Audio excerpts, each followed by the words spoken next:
mort à Rouen le 22 avril 2017.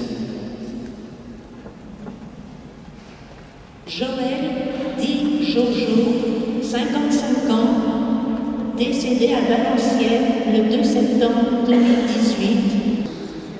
J'ai beaucoup d'émotions, beaucoup d'honneur à être ici, dans cette cathédrale. J'ai beaucoup d'émotions pour la simple raison que je prête ma voix à ceux qui n'ont plus de voix. Je prête ma voix à ceux qui n'avaient plus de toi. Je prête ma voix à ceux qu'on n'entend pas, qu'on n'entend plus. Je prête ma voix à ceux que l'on ne voit pas ou que l'on ne voit plus. Je prête ma voix à ceux que l'on n'écoute plus, que l'on n'écoute pas. Je veux parler de nos amis I et amis qui étaient hier, qui sont aujourd'hui, qui seront demain à la rue, sous nos fenêtres, peut-être devant notre porte. Cette messe est un hommage à tous ceux qui sont tombés un jour, une nuit, un matin, seuls dans la rue. Pedro, décédé le 5 février 2018 à Lyon. Amaria, bébé de 12 mois, Paris, juillet 2018. Cette messe aussi est pour vous et pour ceux qui nous suivent actuellement en direct sur les réseaux sociaux, pour que vous puissiez, que vous soyez croyants ou croyants, vous recueillir pour tous ceux que l'on ne connaît pas, que l'on ne connaîtra jamais et qui ont ô combien besoin de nous. Ce sont des gens qui sont partis sans souvent le moindre hommage. Et bien cette messe est pour eux, pour leur rendre hommage, parce qu'ils le méritent. Car je peux vous dire, pour moi-même, avoir dormi à la rue avec eux il y a un an, je peux vous exprimer que c'est ô combien difficile et ô combien courageux de dormir dehors. Je me demande d'ailleurs comment ils parviennent à survivre. Certains tombent d'ailleurs. Qu'il fasse chaud comme aujourd'hui ou qu'il fasse très très froid comme c'est l'hiver prochain.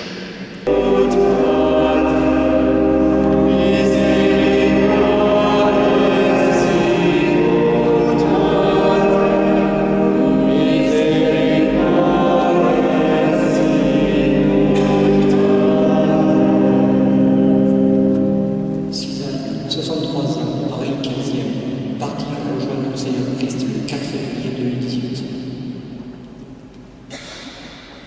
Maudou, 26 ans, Menton, décédé le 14 janvier 2018.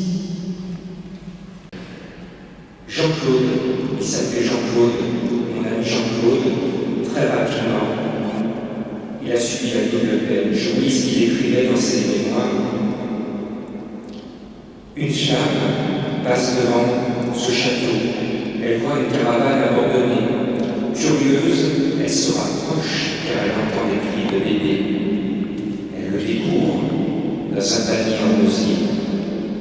Elle y trouve un dossier et sur cette feuille est écrit « Je m'appelle Jean-Claude, je suis né le 5 mai 1954. » La maman qui l'a abandonné précise « Prenez bien soin de lui. » Ce soir, on prend bien soin de toi, Jean-Claude, et de tous ceux qui nous ont quittés. Je voulais dire que Jean-Claude a passé 17 ans de sa vie à la rue. Il a fait 2 fois le Tour de France. J'ai eu l'honneur, le privilège de rencontrer ce personnage extraordinaire le 6 décembre, rue de Brest, au pied d'une pharmacie. On lui a sauvé avec l'association de Dynama, dont soir on a trouvé une famille d'accueil que je remercie, on lui a trouvé un logement. Et malheureusement, au bout de 17 ans de rue, son cœur a lâché, il s'est envolé suite à un arrêt cardiaque. Il militait avec nous pour faire passer un projet de loi sans abri. Il m'avait dit dès 6 décembre, Jean-Marc, je vais t'accompagner à l'Élysée pour interpeller M. Macron et faire en sorte qu'il fasse passer cette proposition de loi, ce projet de loi. Cette promesse, et j'ai promis à Jean-Claude Landais-Élysée, je lui ai reformulé cette promesse d'aller voir M. Macron pour sauver les sans-abri, pour éviter qu'il y ait des morts dans nos rues en France un jour prochain.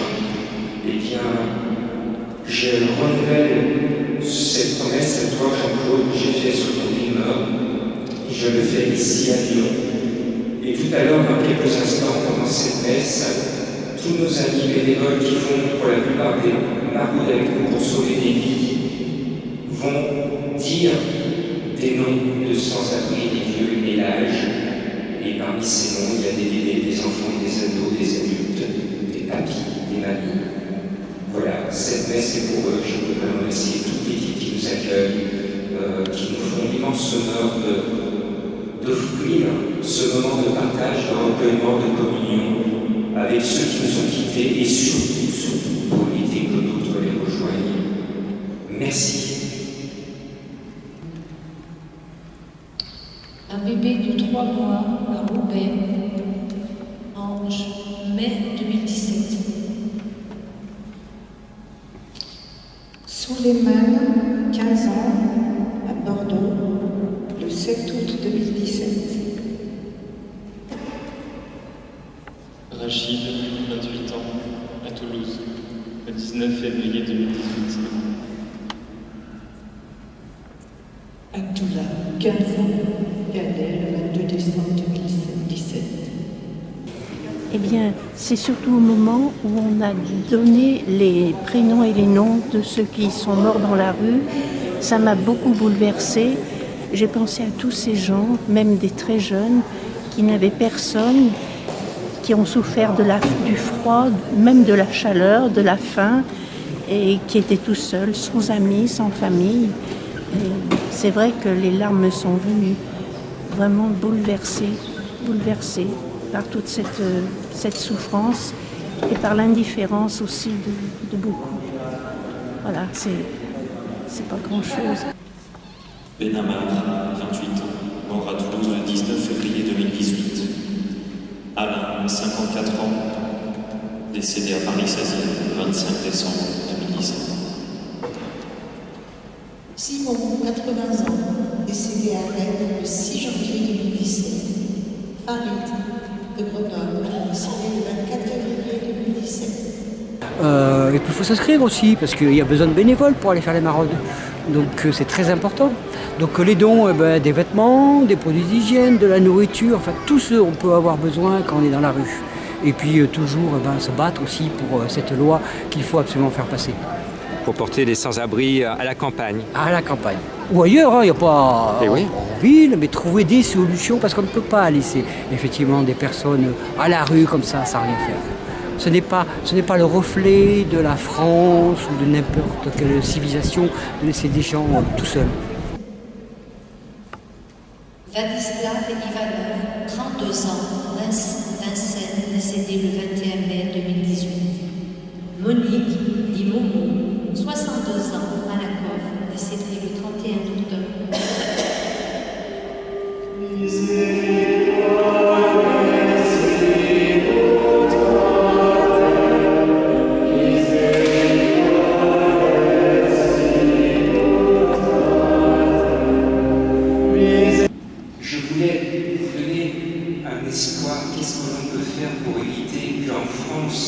Par an, 500 de nos amis s'envolent. On en est en ce moment à plus de 250 en France. Emmanuel Tasset, dit Manu, à 42 ans, a rejoint le Seigneur le 23 février 2018. Et Léna, une femme de 55 ans de Nice, a rejoint le Seigneur en mai 2007. Alors, la solution, je ne suis pas magicien, je n'ai pas de baguette magique. Je ne suis pas mécanicien, je ne peux pas changer ce qui ne va pas dans cette machine. Je ne suis pas prêt, je ne peux pas demander un miracle. Et quand je fais avec vous, puisque vous êtes là, les bénévoles, de donner la main dans soi, je m'adresse aussi à tous les bénévoles de France et de Navarre qui donnent de leur bénévolat, de leur force, de leur sourire, de leur énergie pour aller prêter main forte à ceux qui sont dans la rue, donner à manger, donner une couverture, donner un sourire.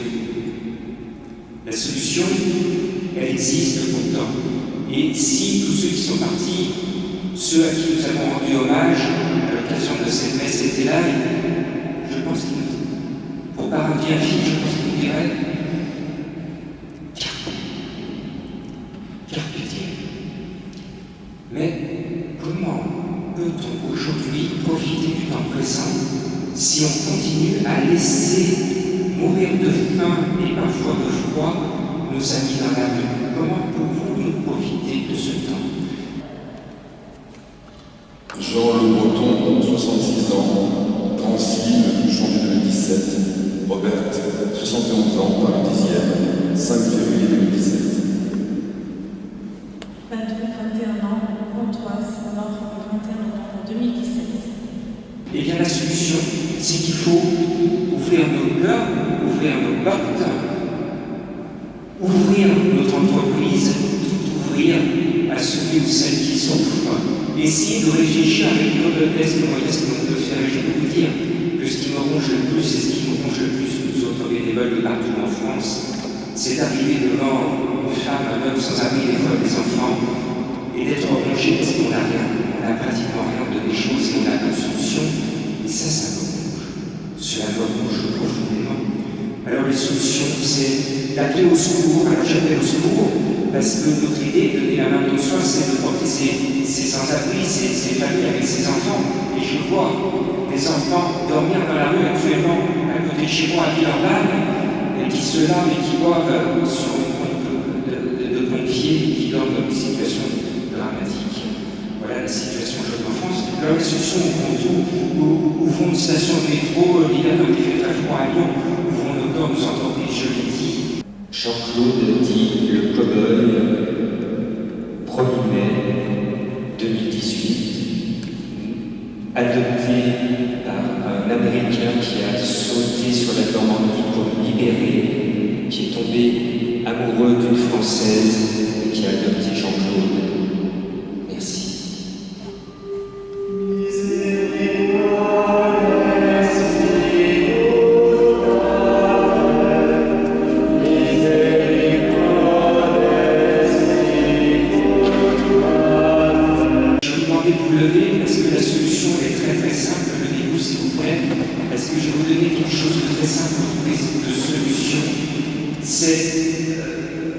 C'est nos mains. Regardez vos mains. Regardez mes mains.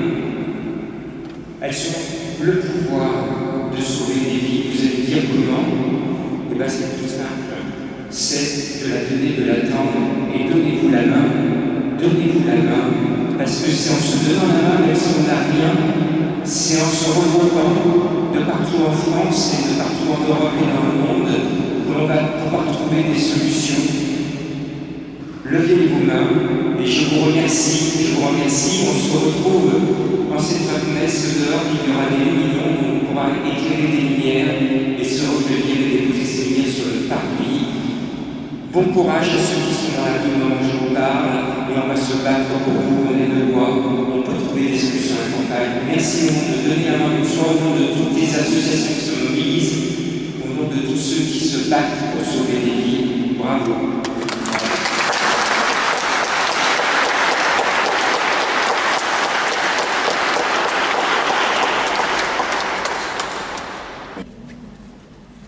Paul Dichico, 49 ans, décédé à Perpignan le 13 mai 2018.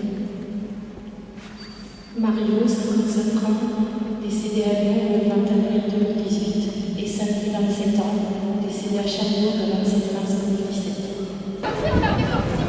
Je dirais que l'émotion, en venant, elle m'a pris. Quand je parlais de Jean-Claude à une personne qui m'accompagnait en voiture, j'ai senti effectivement beaucoup de souffrance dans mon être, parce que je revivais la cruauté de sa disparition. J'ai eu du mal à m'en remettre, parce que je trouvais ça d'une cruauté extrême, que cette personne qui avait pendant 17 ans connu l'âpreté de la rue, qui enfin, grâce à ton intervention, grâce à l'intervention de donner la main don de soi, avait enfin un foyer, une chaleur, un groupe d'amis, un groupe de protecteurs, des gens qui l'aimaient sincèrement, profondément et qui lui laissaient entrevoir des projets concrets, pour certains même au-delà des mers, en Afrique pour être précis, des projets qui l'excitaient, qui le motivaient, qui lui donnaient du boost et que bizarrement il a été rappelé aussi brutalement qu'il l'a été, ça a été dur. Ce soir, dans cette messe, Monseigneur Barbarin a donné un exemple dans la prison de Moulins qui était très émouvant aussi. Il faut interpréter aussi parfois les choses positivement, ou chercher du moins à les interpréter positivement, parce qu'effectivement la brutalité par rapport à laquelle il a été rappelé est choquante. On était en droit d'espérer pour lui un peu plus de bonheur, beaucoup plus de bonheur, lui qui avait tellement galéré. Et finalement, je reste intimement persuadé, après réflexion, qu'il est parti heureux. Il est parti même très heureux, et c'est d'ailleurs peut-être ce qui l'a accompagné, facilité dans son nouveau chemin. Donc en tout cas, la rencontre avec Jean-Claude, c'est la rencontre avec un être merveilleux, un tailleur de pierre, un amoureux des chevaux, un amoureux de la vie, et puis un être qui, malgré ses difficultés à surmonter des épreuves terribles, eh bien, est resté d'une gentillesse et d'une profondeur de cœur énorme. Et c'est vrai que cette messe a fait revivre Jean-Claude, et j'en retire beaucoup d'émotions personnelles. Merci d'avoir accompagné Jean-Claude dans l'ombre pour l'aider à rebondir. Merci Gilles. My duty, comme diraient les Anglais. My duty.